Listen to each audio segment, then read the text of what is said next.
This week I'm drinking a classic roast coffee for an all-time classic in the broadcast business, my friend, the legendary Rich Eisen.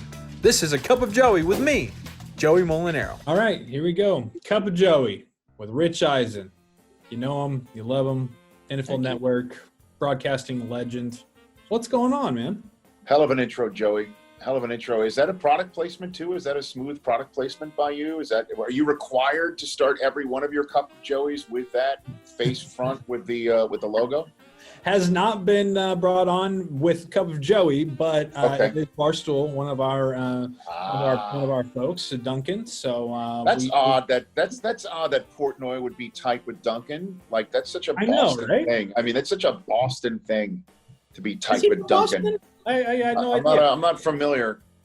Pretty wild. I'm not familiar. Yeah, I'm. So this is my first week in New York. I know you're an East Coast. You're a big city guy. Do you have any tips? I'm from the city. Well, people get upset. People get upset when I say I'm from New York City. I'm from Staten Island, New York, which is the fifth and forgotten borough. It is part of New York City. So I am from New York City. Yeah. So it's great. It's my hometown. What's it like in COVID-19 world in New York City right now? It's got to be a little wild. It's not as wild as I thought it was going to be. I mean, people are, out and wearing masks and everything, but it's still feels like New York City. There's people honking and there's walking around and everything like that. But did you take? I mean, you're a Staten Island guy? Yes. Pete Davidson, King of Staten Island. I loved it. Bill Burr, we playing the firefighter, and Buscemi playing the firefighter. I knew guys like that growing up for sure. Never really met anybody like Pete Davidson growing up. That's the Marissa Tomei sounded and looked just like everybody I grew up with. I love that movie. They nailed Judd Apatow nailed it. That was great. So no offense though that you're not the king of Staten Island. You know what? Look, I'm not going to proclaim to be the king of anything. I'm from Staten Island. People can maybe add whatever moniker they want, either to my face or behind my back, whatever they want to do. That's fine.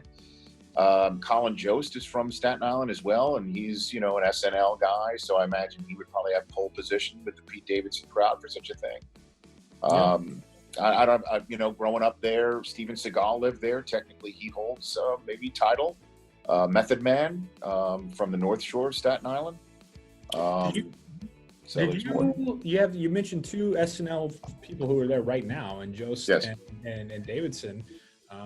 I always looked at you as a funny guy. I always laughed watching Rich Eisen's highlights and things like that. Was that something that you ever wanted to try to do, or was it always sports broadcasting? I did stand-up, Joey. Have you ever done stand-up comedy? Yes. It's terrifying. There's nothing like it. It makes everything easier. The rest of your life and whatever endeavor you do, it's so much easier. So I did that at Michigan in college. I did stand-up comedy once a month at the student union for 3 years. My gosh, I loved it. God, I loved it. I even tried it professionally. Like I went on the road on weekends a couple of times and saw I was not cut out for that. I was not cut out for the... Why not? Just in terms of your material or the life? No, the life. I was not cut out for talking to 10 people, honestly, I packed a house when I was a student comedian, is what we were called. We were student comics at the student union. It was the university club, and they would have student comics open up for real comedians who were paid by the student union to come in. The biggest name I opened up for was Tim Allen, who's obviously got a big following in the state of Michigan. Yeah. And it was packed houses. Like this has been the late 80s when stand-up comedy became red hot to the point where they even made like a Sally Field Tom Hanks movie out of the endeavor. And people were waiting out the door. Like there were 500 people in a room that probably needed to fit less than that. So the energy was always huge when I did it in my comedy club on campus. But when you go out and you're opening up at 7 o'clock in the evening, and there's 5 people there, like one hand clapping, and then a lot of the comedians that I would go out, I went out with were really competitive as well. They should be, and there was a lot of revelry afterwards, and no one would laugh. They would all just look at that if you made a joke and nod their head and ask if you were going to use that. And I'm like, oh gosh, I don't know if I'm really cut out for doing this, but I always wanted to do that sort of stuff, and always try to work it into whatever I do professionally, sports wise. And always grew up watching late night hosts ply their craft, from Carson, Letterman. I miss Jon Stewart greatly. He's one of the best I've ever seen do it. Just natural conversation, listening, which is the tough thing about interviewing somebody. Yeah. So putting it all together, having that stand-up background for me has been huge. Letterman was kind of in your coming of age time, right? Like when he was really hot, or was it more of Carson still, or both? Well, I mean, I remember growing up, Johnny Carson would be on too late for me, at 11:30 at night. But I did, watch him towards, the last 10 years of his career. But Letterman obviously was the guy. I mean, I went to college in '86, and I think Dave started, in the early '80s doing his late night show. So Letterman for me is my guy. I mean, in terms of, his comedy and his philosophy of taking a joke, repeating it over and over again, and then beating it to death. Like, I love that style of comedy. I think it's hilarious. And then just his interviewing style. I did his show once as a guest, and it was a career, a lifetime highlight to be, opposite him. It was weird. It was awkward. It was. Did you feel like you were mad at him? I feel like I would think that Dave was always like kind of looking down on me. Because of how high up he was in the chair, or he's a very tall guy. Yeah, no, just his humor is very, to me, it's very dry and very smart. Oh God! I feel like I would always kind of be the butt of the joke. Did you? Well, I got a really good tip, because a guy who I knew through Michigan ties, as well as personal and professional, a fellow named Tom Keeney, who is now a producer of a lot of Dave's ventures, and was at the time Dave's PR maven, and he gave me some tips, because I asked him, like, when I was going up. The reason why Dave wanted me on was it was during the lockout, the NFL lockout of 2011, and he was fascinated how someone could host a draft in a lockout. And he wanted, the host of the NFL draft. I was there at Radio City, and so he had me on because he was just beyond curious, like, how the hell do you do this? And I wanted to, all shows pre-interview you. Late night shows do that. Although you and I didn't have this pre-interview for this Cup of Joey. No. So we're all raw here, Rich. No, I know that. I understand. And you know what? And I hope you use that in the best possible way. That he had someone reach out and talk to me, and I wanted to give my my 40-yard dash video to him as a gag, because I wanted to be funny. That was so important for me to be funny with Dave, for Dave, Yeah. And the best advice I got from Tom was, let Dave do the comedy. You just show up and have a conversation with him and let him lead it. And I'm like, well, I'm the host of a television show, and I just started my podcast, and all TV hosts are control freaks. I mean, we want to take control. That's kind of the way I started my chat with you, Joey. When you took your cup of Joey, I had my instinct to try and control things kicked in by asking you a question right off. Right, I just asked you a question right off the bat. I apologize. I can't help myself. All good. So he basically said to me, relax, don't do that. Let him do the comedy, and you just react. And he also gave me 2 very crucial pieces of information. One that I knew already from friends of mine who had been on the show, that he keeps the studio very cold. It's freezing cold in the studio. And he also blacked out the audience, that the way that the lights are set up on that stage, that Ed Sullivan Theater stage, the way that the lights would hit the stage, he purposefully had it so the audience, he never saw, you don't see faces. When you go out, all you see is just a huge black expanse and 2 TV cameras that were close enough to shoot the stage. And so he warned me that when the audience laughs, it sounds like it comes out of nowhere. Like you don't see them, and it sometimes jars the guest. So that was a nice piece of advice that I got for the Dave interview. And it went well. I mean, I think it went well. You know, everyone told me that it went well, but I'll never forget it, man. It was just amazing just to see that whole operation. He didn't come backstage before interviewing me. That was, I guess, part of his style. Jon Stewart did. And I tried to be funny on his show, and it was awful. I totally shit the bed when I went on The Daily Show. Now, could you tell through his reaction or just audience reaction or both? I didn't need to know. I felt it. I knew it. I felt it. And, you know, it was, I think, for the 20th anniversary of SportsCenter. So it started in 79, but it'd be 99. I think that's what it was.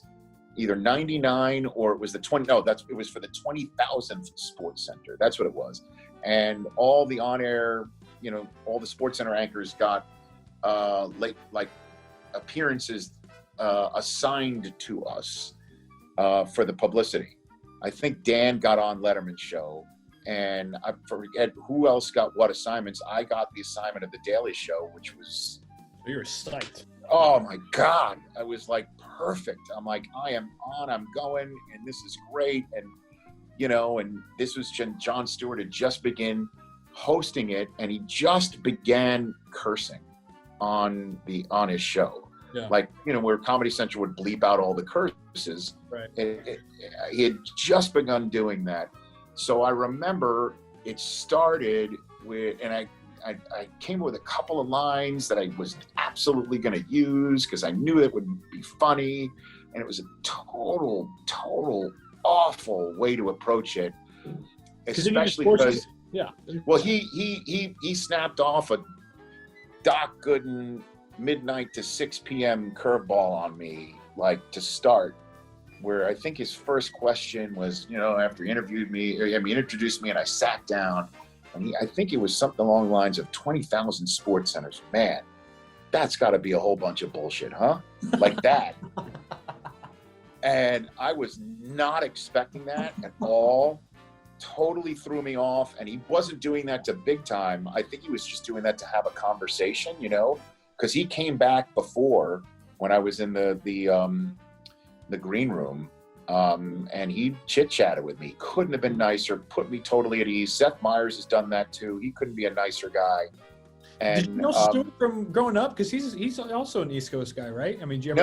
No. By the way, that's a very Midwest thing for you to think that all the New York Jews hung out together, Joey. I mean, that's a very, you know, I went to Michigan, so it would, you know, there's a lot of us here, you know, from the East Coast. No. We did not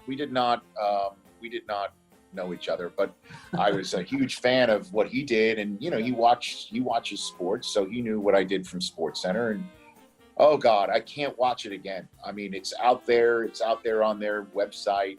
I remember my friends who were in the green room were so psyched for me, and I came back and they couldn't even muster up the no higher register voice of like, hey, you know, it was good. No, you did well. Like, you know, they couldn't even muster the higher register pat on the back. It was just, man, that was, hey, I hope you enjoyed it.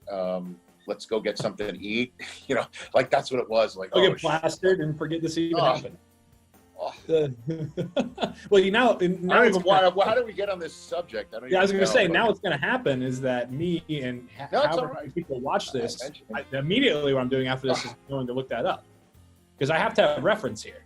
Because worst TV appearance I've ever had in any format, anywhere, and I would love another shot at it. Like that would be, but I know he's not doing it anymore. You know, so. You ever done anything with Stern? Howard Stern, I have not, but I mean, he's the king of all media, man. That's the ultimate, you know. I've never even met. I've been in this. The one time I think I was in the same room as him was the reason why I think is he wasn't there. It was a rumor that he was there, but the famed Hugh Hefner roast, the Comedy Central Hugh Hefner roast that occurred 3 weeks after 9/11.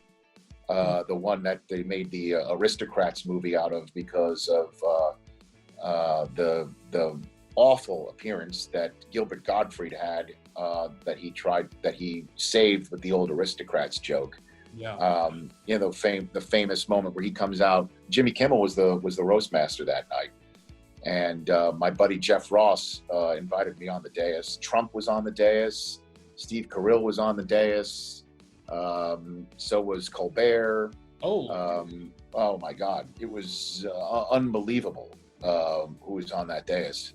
And the rumor was that Stern was watching from, I guess they had these luxury suite layouts that were in this huge dining hall in the New York Hilton in Times Square. The rumor was that Howard was there, and it was a whole buzz because the idea was that he might be there.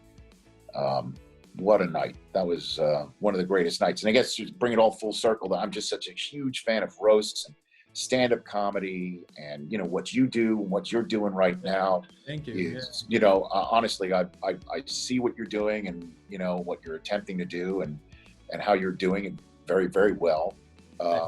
And no, you're welcome. And just again, I guess to bring it all completely full circle about what you're doing, when you said was Dave too high or stand, did I look up to him in a way? No, all talk show hosts are always higher in the chair than their guests. As a matter of fact, when I started my Rich Eisen show, Chris Long, who was the name of the creator of all great things that was at DirecTV at the time, and launched Dan Patrick's show, launched mine, put mine after Dan's. He had my chair so damn high. Al Michaels even made a comment at one point, like, he was hurting his neck to look at it. So I lowered things down to make it a little more normal. But that's why Colin Cowherd literally is, needing an oxygen mask from where he's sitting compared to his guests. So that might be something you can work into your Colin repertoire. Yeah, he's got the throne, and then the God, the folks are sitting. They've been socially distanced so every time.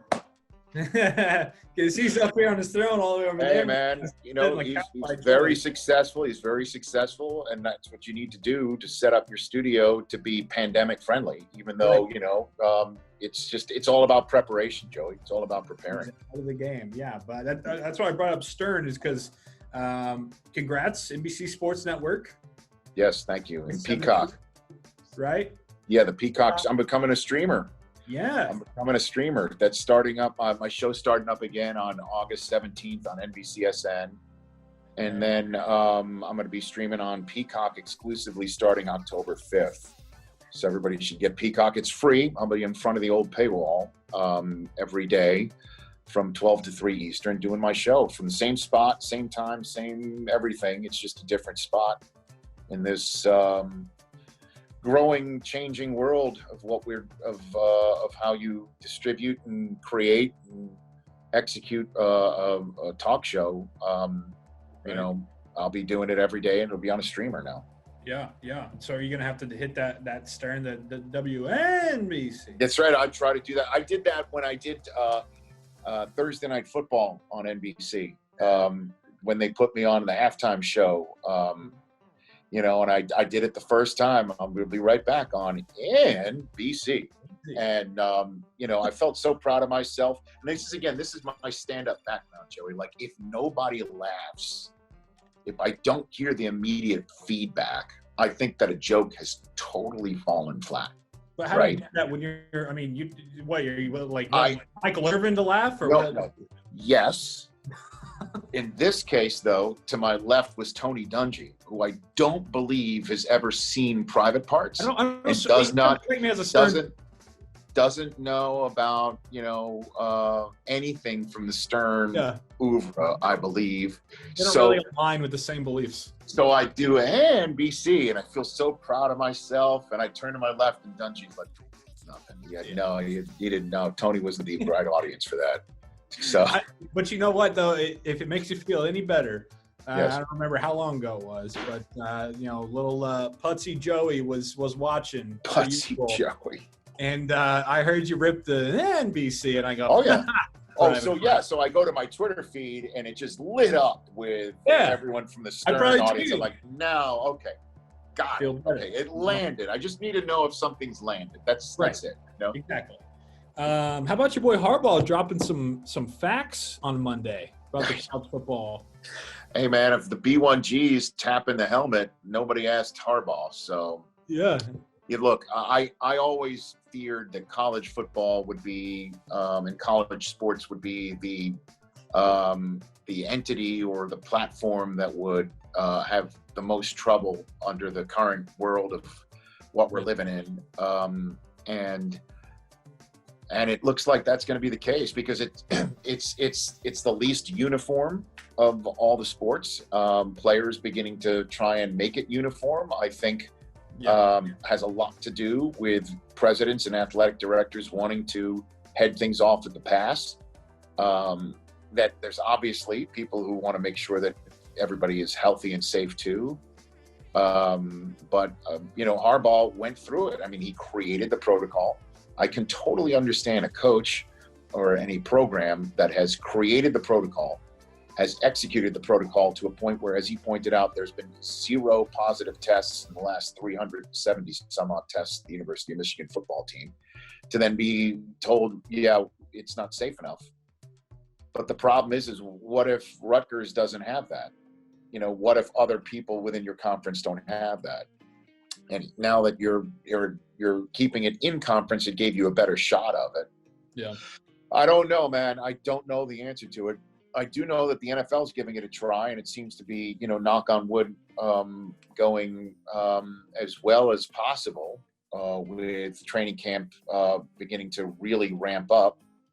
And I think the NFL is going to give it a try, and as long as everybody stays healthy and goes home after work and quarantines and handles it the way that I'm reading and hearing many Seattle Seahawks are talking about this being a 6-month-long quarantine for them, that they want to make sure that they're healthy and keeping everybody healthy. That if everybody takes that approach based on the way that the protocols are set up within the facilities and the way that it's gone so far, I think seems to be successful. I think we're going to have a football season, which is professional football season, which is something that is very important to that roof over my head right there, man. So I'm hoping that I'm going to be hosting as much game day morning as I possibly can, going into studio, by the way, and see how I can go. Are you going to be the only one in the studio, or is everybody full what spot? It looks like right now, Okay. Joey. I don't think, again, that's what's happening in our world is you could say some things for certain now, and then 2 days later it's not. Sure. But I think that's the way that we're planning on doing it right now. That's going to be tough with Michael Irvin and he's so I know, man. I know. And, I look at what I'm seeing on Turner and seeing the 4 guys, Ernie and Shaq and Kenny and Charles together. It's great to see. And I hope that we get a chance to do that on NFL Network at some point. I always look forward to your, the 7 a.m. tweets. It's like, it's week 2 in both people. That's right. That always sets the tone for my Sunday. So let's go. And I love people who are like, "What are you doing up?" And I'm like, "What the hell do you think I'm doing up?" Yeah, man, I can't sleep. No, I'm waking up the ass crack every single Sunday to do the show. I'd love to do. It's my 11th year doing it now. So yeah. No, it's the absolute best. Thanks to that. I'm glad you're feeling positive about pro football happening. I am. Like I said, again, the protocols that I know the NFL doesn't want to call it bubbles, but all 32 teams have created their own bubbles in their own locker rooms, in their own worlds. Yeah. And it's been very stringent just to get in there. And Coaches and football organisms are very routinized. And if you give them a protocol and they follow it, those are the teams that succeed the most, right? Yep. So I think the protocol's been given. There are obviously things that needed to be worked on. Unfortunately, Matthew Stafford's case of having a false positive and him being put on a COVID list, and as his wife pointed out on social media, wreaked havoc in their personal world when something that's so private is made public, because the NFL is trying to be, I guess, as transparent as possible. It's not perfect. And I just hope that nobody gets sick, and nobody gets sick seriously to the point where it requires being hospitalized and so on and so forth. But I think, players who are not opting out are ready to roll. And the players who do opt out, I can't wait to see them back. I totally understand why they wouldn't want to do it. Hold nothing against anybody other than the fact that I would love to see professional football played. And I am optimistic. But again, I have no idea what would happen in a situation of what's happening, say, with the St. Louis Cardinals now, or what happened with the Miami Marlins a couple of weeks ago. I don't know how you make up a certain amount of games if you're canceling NFL games. There's no way to doublehead or anything. I don't know what the answer is going to be on that. But we go into this brave new world with high hopes that we get a full season and all 256 get played and nobody gets sick. It seems like it's dying off over in London. Why don't we, they're trying to get them over there anyways. Why don't we just ship, Maybe we just create a bubble in New Zealand. You know what I mean? Sure.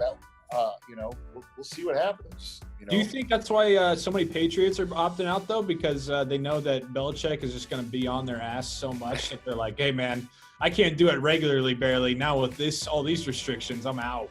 Are you saying players are looking in the mirror and saying COVID they can take, but COVID and Belichick is something that's too much? Is that literally is that your theory, Joey, that you're floating right here? They got the most by the shit ton of teams.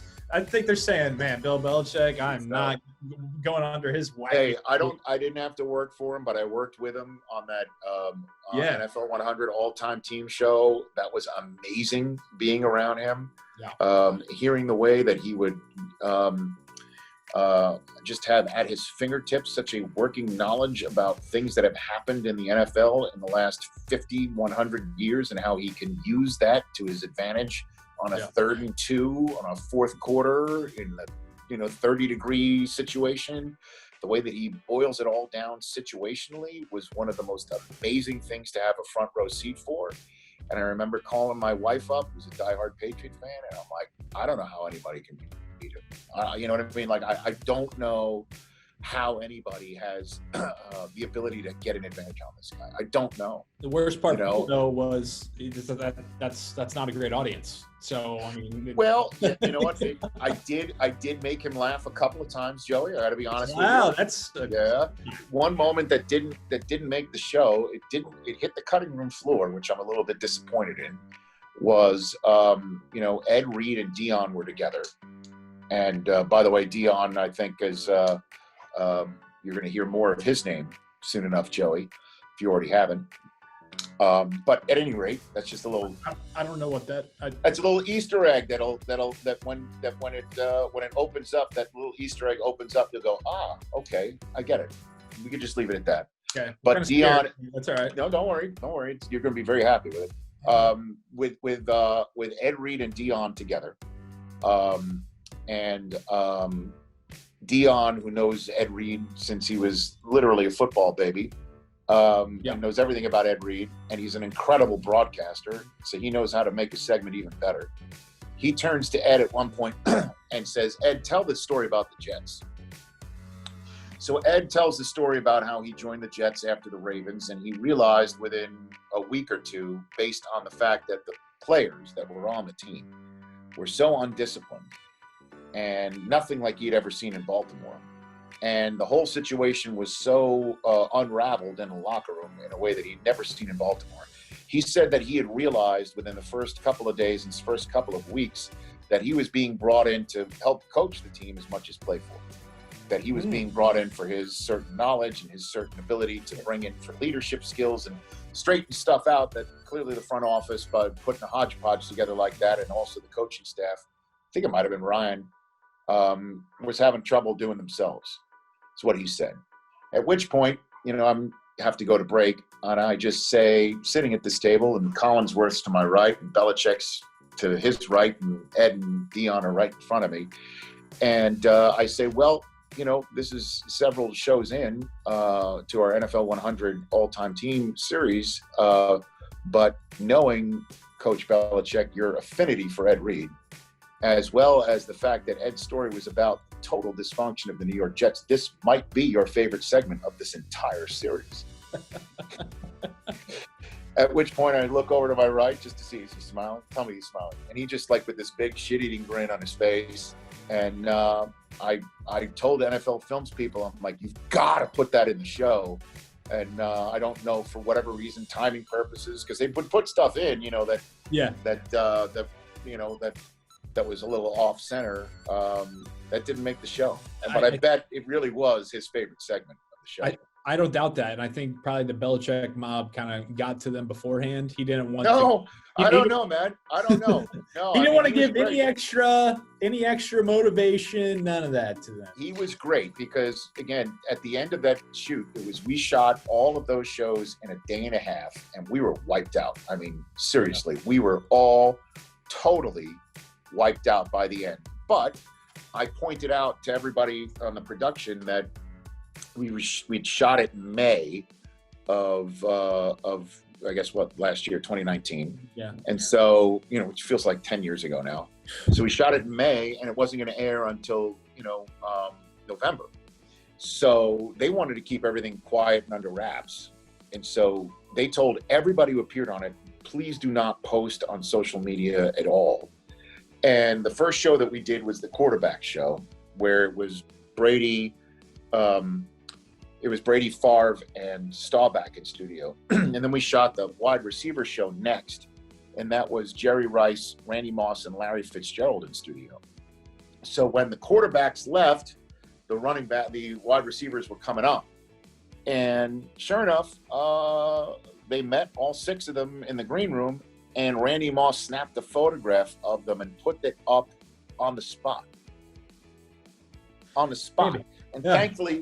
Thankfully, he did not describe why they were all there together. He didn't say, "Hey, we're here for the NFL." He didn't say where they were at all. It was just as generic a post for as specific and mind-blowing a photograph as you could put with a generic piece of copy on your Twitter. So I pointed out, I'm like, look, it's only a matter of time till somebody tells somebody back at their shop that this show has been done and who's on the team. And it'll get you, hey, you never guess who I was with. So I'm like, just in case we do not have control over the announcement of the show, why don't we shoot a piece of video that promotes the show in the manner that we want, that if it gets leaked and somebody puts it out there, we could just post it on the spot and control the narrative with Bill Belichick's face.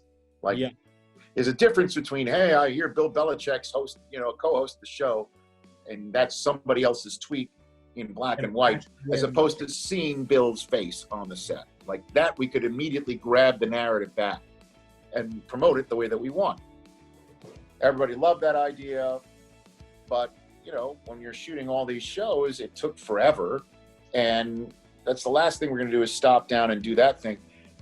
We're finally done. Everybody's ready to run for the exits. And I mentioned it one more time. I'm like, I'm telling you, we'd be smart doing this sort of thing. So I remember somebody walked up to Belichick and said to him what we're going to do. And he's like, not a problem. Literally, this is hours and hours and hours. Not a problem. He goes, well, how do you want to do it? And I'm like, well, here's how we should do it. It should be me on camera. I should shoot it on my own video.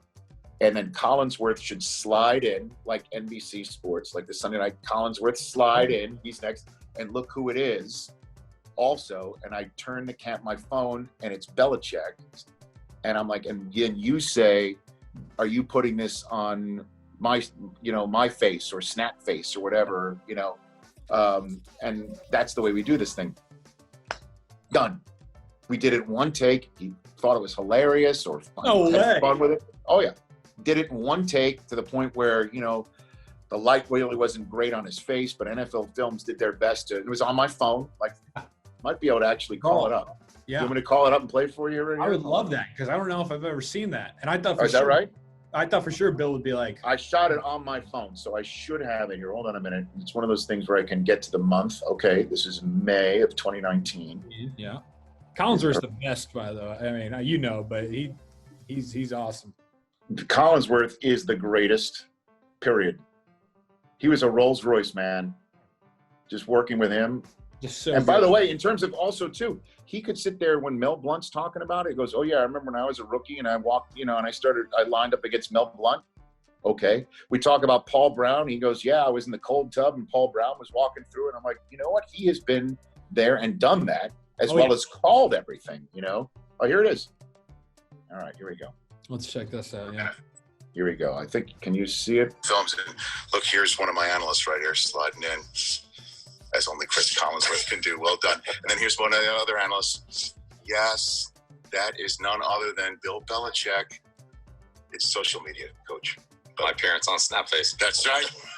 On Snapface, that's Bill Belichick, Chris Collinsworth, and me for the NFL 100 all-time team show, 6 weeks long, coming soon to a Snapface, NBC, and NFL network near you. That's awesome. There you go. Man, that's great. Literally was nailed it.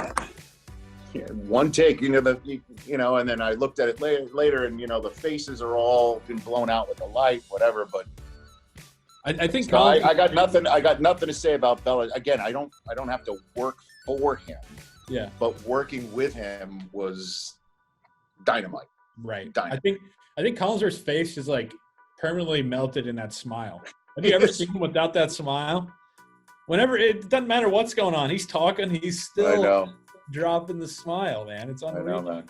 He's the guy. But Rich, I take enough of your time, man. I can't tell you how much I appreciate it, for real. I mean, anytime, Joey. Like you talked about with David Letterman. I mean, I've watched you since I was, literally as long as I can remember. I've been watching Rich Eisen on TV. Thanks, man. It really is really, really, really special for me to be able to do this. I really, really appreciate it, man. What a pleasure, Joey. Keep crushing it. And so again, that holding up the cup, you've checked the box. Cheers to you. Okay, just want to make sure to the ad sales department of Barstool, Joey's done what he needs to do. Let's get him this sponsor. Let's get him a sponsor just for the show. Let's get him the personal person. You want to be a personal spokesperson or spokesman for this? Take whatever. I can get. Okay, very good. Let's get Joey the deal, everybody. You heard it from Rich Eisen himself. Thanks for having me on. All right, man. Thanks. Later. Okay, bud. Take care, man.